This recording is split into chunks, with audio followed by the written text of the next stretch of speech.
അപ്പം നമ്മളിത് തുടരും കാണാൻ വേണ്ടി പോകണം കേട്ടോ. പെട്ടെന്നുള്ള ഡിസിഷനായിരുന്നു, പെട്ടെന്നുള്ള തീരുമാനമാണ്. ടിക്കറ്റ് ബുക്ക് ചെയ്യാൻ പോലും സമയം കിട്ടിയില്ല. അതുകൊണ്ട് നമ്മൾ ബോക്സ് ഓഫീസിൽ പോയി ബുക്ക് ചെയ്യാം എന്ന് വിചാരിച്ചു. ടിക്കറ്റ് ഉണ്ടായാൽ മതിയായിരുന്നു. എനിക്ക് 5:30 ഷോയാണ്. സ്ക്രീൻ 3-ലാണ്, പുത്തേറ്റിലാണ് നമ്മൾ വന്നേക്കുന്നത്. അപ്പം തന്നെ നമുക്ക് പോയി ബോക്സ് ഓഫീസിൽ ടിക്കറ്റ് കിട്ടുമെന്ന് നോക്കാം. അപ്പോൾ ഇതേ നമ്മൾ ബോക്സ് ഓഫീസിലും കാര്യങ്ങളും വന്നിട്ടുണ്ട്. അപ്പം നമ്മൾ നേരെ ടിക്കറ്റ് എടുക്കാൻ വേണ്ടി പോയി. ആസ് യൂഷ്വൽ നമുക്ക് ടിക്കറ്റ് കിട്ടി. നമ്മൾ ഉദ്ദേശിച്ച സീറ്റ് തന്നെ നമുക്ക് കിട്ടിയിട്ടുണ്ട്. പിന്നെ മഴയൊക്കെ പെയ്തു. ഇവിടെ നല്ല മഴയ്ക്ക് മുമ്പ് നമ്മൾ എത്തിയായിരുന്നു. പിന്നെ മഴയൊക്കെ ആയപ്പോഴത്തേനും ഒരു കോഫി കുടിക്കാൻ തോന്നി. ഒരു കോഫി മേടിച്ചു. 30 രൂപ പോയി കിട്ടി. സന്തോഷം. തുടരും കണ്ടു. തുടരും തിയേറ്ററിൽ തുടർന്നുകൊണ്ട് പോകും.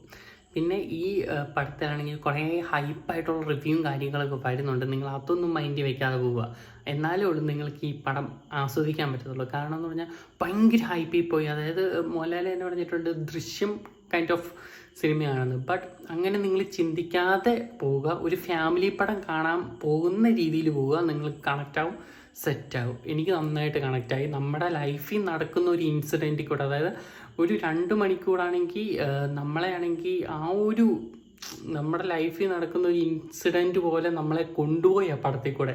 അപ്പം അതുകൊണ്ട് തന്നെ എല്ലാവരും ഭയങ്കര ഹൈപ്പ് പ്രതീക്ഷിച്ച് പോവാതിരിക്കും. ഒരു ഫാമിലി പടം കാണാൻ വേണ്ടി രീതിയിൽ പോവുക. നിങ്ങൾക്ക് അടിപൊളിയായിട്ട് കണക്ട് ചെയ്യും. അപ്പം പോയി കാണുക.